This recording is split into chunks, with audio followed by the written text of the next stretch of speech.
Chapter 5. Avoid immoral women. My son, pay attention to my wisdom.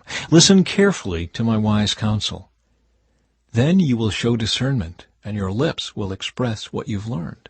For the lips of an immoral woman are as sweet as honey, and her mouth is smoother than oil. But in the end she is as bitter as poison, as dangerous as a double-edged sword.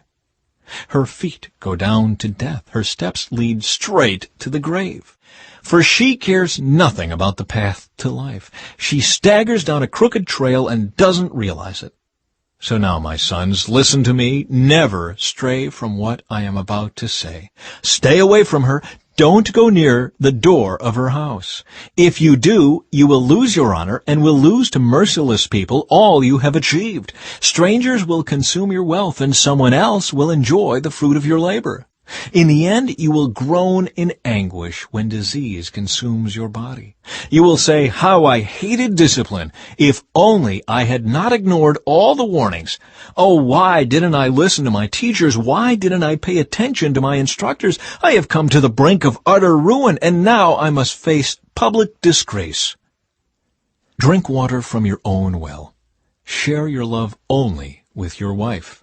Why spill the water of your springs in the streets? Having sex with just anyone? You should reserve it for yourselves. Never share it with strangers. Let your wife be a fountain of blessing for you. Rejoice in the wife of your youth. She is a loving deer, a graceful doe. Let her breasts satisfy you always. May you always be captivated by her love. Why be captivated, my son, by an immoral woman, or fondle the breasts of a promiscuous woman? For the Lord sees clearly what a man does, examining every path he takes. An evil man is held captive by his own sins. They are ropes that catch and hold him. He will die for lack of self-control. He will be lost because of his great foolishness. Chapter 7. Another warning about immoral women. Follow my advice, my son. Always treasure my commands. Obey my commands and live. Guard my instructions as you guard your own eyes. Tie them on your fingers as a reminder. Write them deep within your heart. Love wisdom like a sister.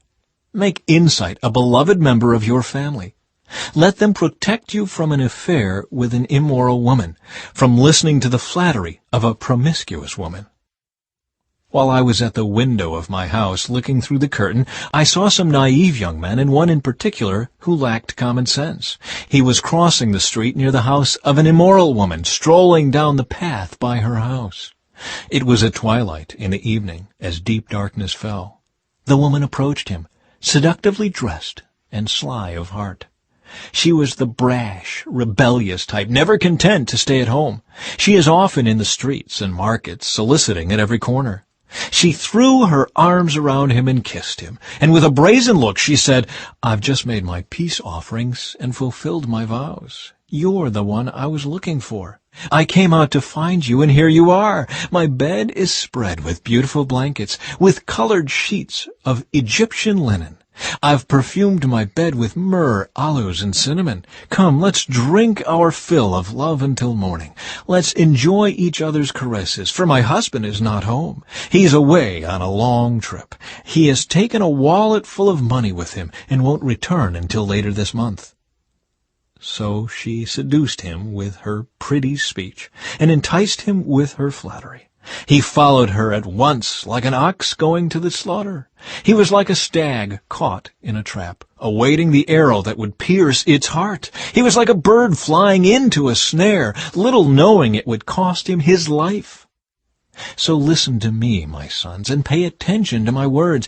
Don't let your hearts stray away toward her. Don't wander down her wayward path, for she has been the ruin of many. Many men have been her victims.